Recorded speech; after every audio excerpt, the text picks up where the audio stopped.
Right, so we're on a little bit of a weekend away, and I've come to my favourite golf destination. Anywhere I've been so far, this is the nicest place I've ever been. We're in East Lothian. Behind me is was a starter's hut at North Berwick Golf Club. I'm going to start by saying I've come all the way to East Lothian, 4.5 hour drive. I'm going to show you a lot of golf in very shortly, and I am not going to be playing any golf. Do you know how hard that is? So to come to your favourite golf destination and not play any golf, I can't believe I'm doing it. But it's my wife's birthday, and I've promised her I won't play golf. So, because she loves this place as well, because it's a gorgeous part of the world. Not just golf, it is absolutely stunning. I'm going to show you, like I said, a lot of the coastline. We're not too far from Edinburgh. Hopefully I can dig out some aerial footage, because I've filmed up here for years over the last, well, certainly over the last few years. Lots of aerial footage on all the courses. But yeah, North Berwick Golf Club that's behind me. One of the quirkiest golf courses you'll ever play. And this whole area is all about proper golf, as I would call it. It's all links golf, or predominantly links golf. Greens are unbelievable at North Berwick in terms of undulation, and no putt is ever a gimme on these courses. It's a kind of golf where you'll get 4 seasons in terms of weather in one day as well. It can be absolutely horrendous, and then it can be like this, clear blue skies, but it's pretty cold at the minute anyway. Right, we're going to start off. I'm going to take you on a 10-mile journey, and this stretch of golf from the furthest, we're going to start at Longnidry Golf Course, sort of a cross between, I don't know, maybe Heathland and Parkland. It's the one that's a little bit different in the area. You drive a little bit further, next one you're going to come to is Craigie Law. Great views. All these courses have got stunning views of Firth of Forth. But yeah, absolutely gorgeous, Craigie Law. Next one along is, you'll see Kilspindy. Kilspindy and Craigie Law, they're sort of joined together almost. They play back to back.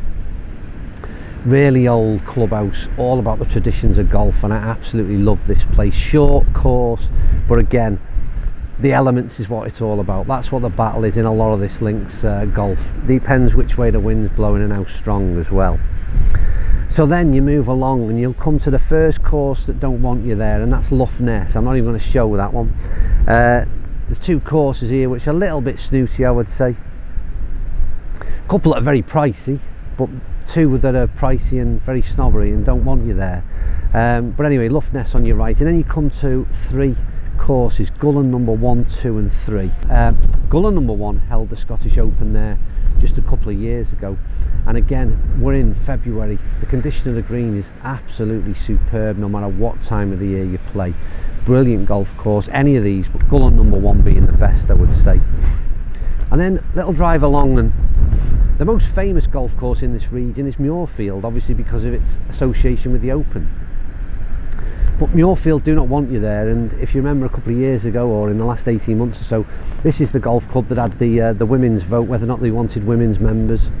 They voted to say no, and then they were withdrawn from the Open rota, and funny enough, the vote changed all of a sudden. So I don't like that idea, I don't like that in golf, but you can get as far as the gates, and there is no signpost through Gullen to even tell you where Muirfield is. It's well and truly hidden away. But if you ever want to have a little nose down there, look for the sign of Grey Walls through Gullen, and at the bottom near Grey Walls Hotel you'll also find Muirfield. Right, then it's a little bit further along, carry on driving, and you come to Archerfield Estate. Now Archerfield's a bit different.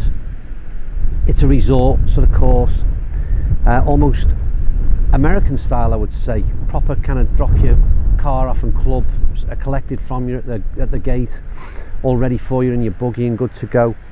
2 courses, Dirleton and Vidra, both very individual courses, and again, really like both of them, to be fair, but it's different. But on the way into the Archerfield Estate, you'll see some gates that are generally locked. They weren't today, so I had a little drive in, and this is it's called the Renaissance Club, and again, mega exclusive, American owned, a very limited amount of members there. You can play there at a fee, a big one, And Renaissance has got open qualifying this year, and I wouldn't be surprised if we see it on the open rota in the years ahead. It'll certainly make the Scottish Open, I would think, will be there very, very soon. Again, I've had the good fortune of playing it, and I think it's a belting course, but will only get better as the years go on. So back out of Archerfield Estate, and then you've got, I think it's about a 5-mile drive, maybe a little bit more than that, to the little town of North Berwick, which is where I'm sat now. Then you've got North Berwick Golf Club, which is absolutely superb. It really is. It is one of my favourite golf courses. It's very, very quirky. Again, superb condition all year round. And you've then got another course called the Glen, which is just outside. Now, I've not played the Glen, so I don't know how good that is or not. But we'll just have a look at North Berwick. If you're thinking of visiting, North Berwick's a great place to stay as a base. You've got miles and miles of absolute gorgeous beach and coastline. Rock out into the sea, that's called Bass Rock. You've got the harbour. In the harbour you've got a couple of places, one called the Rocketeer and the Lobster Shack.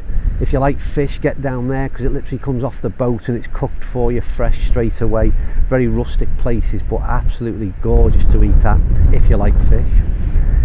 North Berwick High Street, it's just one stretch. I don't know, it's no more than, if anything, if it's a mile long, I'm not sure. You've got some great restaurants in there, plenty of places. It's all about sort of coffee shops and places to eat, restaurants. Plenty of pubs, plenty of places for after the golf to go and have a pint, and they're all sports bars with the golf, the rugby, the football beyond. You can take your dogs in there if you like the dogs, and you'll see that I had a good fortune of bringing my baby Rottweiler. Well, where we bought, they assure me this is a baby Rottweiler. I'm not sure, because obviously I wouldn't walk around with a sort of miniature sausage dog. It wouldn't suit me one bit, and as you can see, she's fully trained and obedient, which is great when you bring a dog away, because she does exactly as I tell her. But yeah, it's a great, lots of pubs that have got accept the dogs in. Nice places to eat. Like I said, Osteria is my favourite Italian restaurant in North Berwick. It's a little bit upmarket, so it's a bit special occasion job. It's not mega expensive, but nice food in there. Very small place, very, very nice indeed. Really like it there. And then of course, if North Berwick is not enough for you and you want a bit more of a night out, then this is ideal to commute into Edinburgh. Now, North Berwick train station is literally 2 minutes walk from the centre of North Berwick, so you're never too far away if you're staying here. A couple of places to note to stay before I move out of North Berwick is you've got the McDonald's Hotel. That's a sort of 5-star, the big hotel overlooking North Berwick. It's a real nice hotel. It's as you'd expect from these kind of places. Expensive at the bar. The rooms are a little bit tired, I think, but it is a great location to stay. It's nice, but it's expensive. You've then got Nether Abbey, which is another nice little place to stay. You can get apartments there. That's a nice stop off. I've stayed there as well. And there's plenty of other places. We're actually staying, if you stay just outside, and we went past Kilspindie, there's a very well-known Ducks Hotel, or Ducks Inn. Again, rooms are fairly basic, but great bar, lots of golfers. It's a proper golfers stop off and retreat, and again, you're never too far away. We're using a website called Airbnb, which is about, it's basically people renting out property. So we've rented a 2-bedroomed little townhouse in North Berwick, which is again worked out really well for us this time round. It's great. But anyway, as I was saying, if you're a little bit bored of North Berwick, train station 2 minutes away. Edinburgh is it's about £14 return journey. It's about 20 minutes to get there into Waverley Station, and Edinburgh is an absolute gorgeous city, one of my favourite places. Get yourself up to the castle, don't miss that. Absolute stunning views apart from anything else. Great vantage point to see the whole city from, and it is just absolutely gorgeous. But there is so much that I love about this whole region. I'd say East Lothian. North Berwick is my favourite place in amongst it all to stay, because I think it's a great position to see everything from. But East Lothian as a region is absolutely superb. So I just thought I'd give you a little bit of a show round. It's the most I can do. No clubs, I'm afraid, but I'm going to turn the camera around and you can see the view that I'm looking at right now, and I honestly could probably sit here all day. So thanks for watching. Thumbs up as ever. I don't know whether there's any comments to be made, but stick them down below if you want to, and I'll see you soon on Upload TV. But for now, I'm going to get that Rottweiler and take her for another walk.